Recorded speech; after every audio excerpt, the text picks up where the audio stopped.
Hello friends, welcome back to my YouTube channel EHSC study point YSK। आज हम बात करेंगे control measure while lifting operation. Lifting operation अगर हो रहा है तो उस जगह पे क्या किन किन चीज़ों का ध्यान रखा जाए ताकि लिफ्टिंग के टाइम में कोई भी वहाँ पे एक्सीडेंट नहीं हो, कोई भी मिसहैप नहीं हो।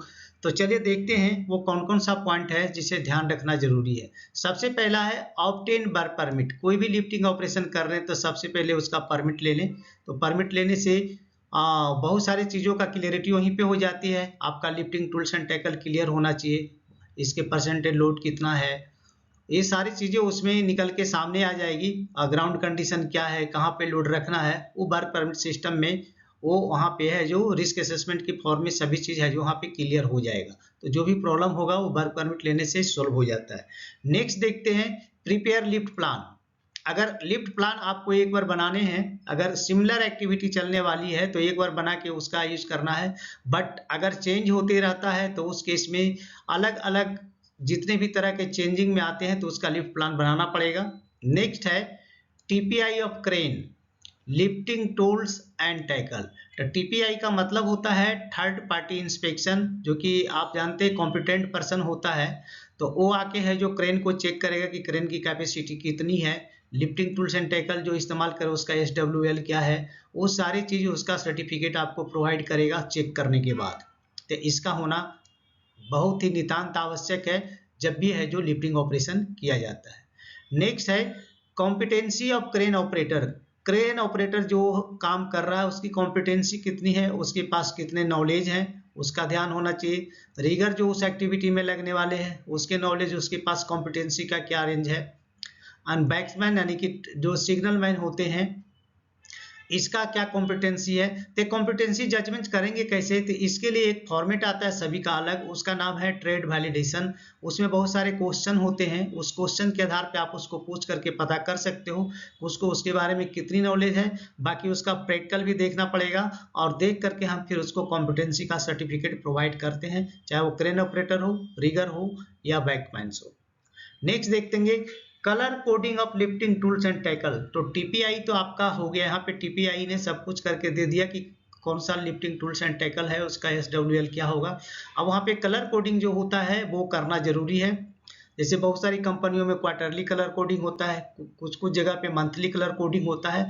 तो जहाँ पे जिस समय आप यूज कर रहे हैं उसमें मंथली का क्या रेंज आ रहा है, मंथ और क्वार्टरली का क्या क्या रेंज आ रहा है, उस समय कलर कोडिंग क्या चलना चाहिए, तो उस पर वो कलर कोडिंग होना चाहिए। अगर वो कलर कोडिंग नहीं है तो इसका इस्तेमाल नहीं कर सकते हैं। नेक्स्ट देखेंगे डू नॉट स्टैंड और स्टैंड बिलो सस्पेंडेड लोड। तो ये तो सभी को क्लियरिटी है कि सस्पेंडेड लोड के नीचे खड़ा रहना बहुत ही खतरनाक साबित हो सकता है, तो सस्पेंडेड लोड के नीचे खड़ा नहीं होना चाहिए।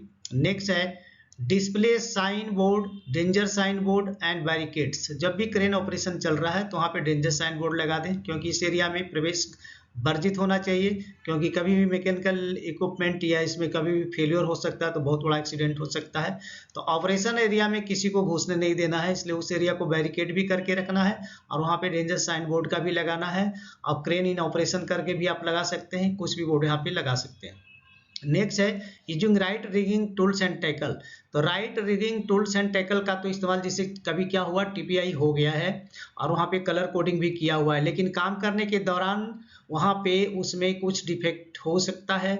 तो उस डिफेक्ट को जब भी हम क्रेन ऑपरेशन करने जा रहे हैं तो उस समय एक बार विजुअली चेक करना जरूरी है कि इसमें कोई प्रॉब्लम है या नहीं है। इसलिए यहाँ पे पॉइंट है जो अलग से जोड़ा गया है कि using right rigging tools and tackle, मतलब प्रेजेंट उस समय सिचुएशन क्या है उसको देख के ही उसका इस्तेमाल करना है।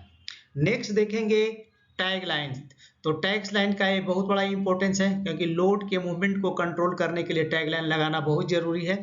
इसको लगाने से क्या है, हम लोड को कंट्रोल कर सकते हैं। अगर विंड स्पीड थोड़ी भी ज़्यादा है तो उस केस में क्या करता है, वो लोड को मूव करता है। तो उस केस में ऐसे तो ज़्यादा विंड स्पीड पे उठाना ही नहीं है, लेकिन थोड़ी थोड़ी तो रहती है। तो उस केस में टैग लाइन लगाने से हम लोड को कंट्रोल कर सकते हैं, क्योंकि लोड में मूवमेंट क्रेन के मूवमेंट के कारण भी आता है और विंड के कारण भी आता है। तो दोनों ही केस में टैग लाइन लगाने से हम उसको कंट्रोल कर सकते हैं। नेक्स्ट देते हैं good communication between operator and signal man. तो यहाँ पे ऑपरेटर और सिग्नल मैन की एक बहुत बड़ी भूमिका होती है दोनों का।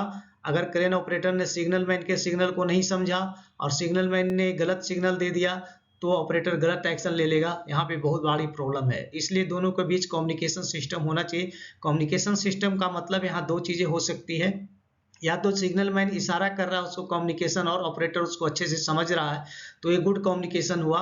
अगर सिग्नल मैन क्रेन ऑपरेटर के सामने नहीं है, मतलब उसके विजन में नहीं है, कहीं अलग जगह खड़ा है और वहाँ पे वॉकी टॉकी का इस्तेमाल करना चाहिए और वॉकी टॉकी में जो बोला जाता है उसको क्रेन ऑपरेटर को समझना चाहिए। और लास्ट जो है वो है नो ओवरलोडिंग। क्रेन के ऊपर ऑलरेडी उसके केबिन में अभी जितने भी क्रेन आ रहे हैं उसमें ऑलरेडी वहाँ पे SLI का ये दिया रहता है, सेफ लोड इंडिकेटर दिया रहता है, जिसमें सारी चीज़ दिखते हैं कि अभी क्रेन का रेडियस कितना है, इसकी कैपेसिटी कितनी बन रही है, इस पे अभी क्रेन कितने एंगल पे खड़ा है, वो सारी चीज़ उसमें क्रेन ऑपरेटर को दिखता है। तो अगर वहाँ पे ओवरलोडिंग दिख रहा है तो उस केस में यहाँ पे क्रेन के ऑपरेशन को रोक देना चाहिए। अगर वो करता है तो गलत करेगा और वहाँ पे एक्सीडेंट होने का डर रहेगा। तो दोस्तों अभी आपने देखा कि लिफ्टिंग ऑपरेशन के टाइम में कंट्रोल मेजर क्या लेना चाहिए ताकि लिफ्टिंग ऑपरेशन के टाइम में कोई भी प्रॉब्लम या हादसा नहीं हो। तो चलिए दोस्तों, अब मैं आप लोग से रिक्वेस्ट करूंगा, अगर आप हमारे चैनल पे नए हैं तो प्लीज़ चैनल को सब्सक्राइब करें, दोस्तों में ज़रूर शेयर करें और बेल आइकन को ऑल पे सेट कर लें ताकि हमें सभी वीडियो का नोटिफिकेशन आपको टाइम से मिले। तो चलिए मिलते हैं आपसे नेक्स्ट वीडियो में, तब तक के लिए जय हिंद, वंदे मातरम।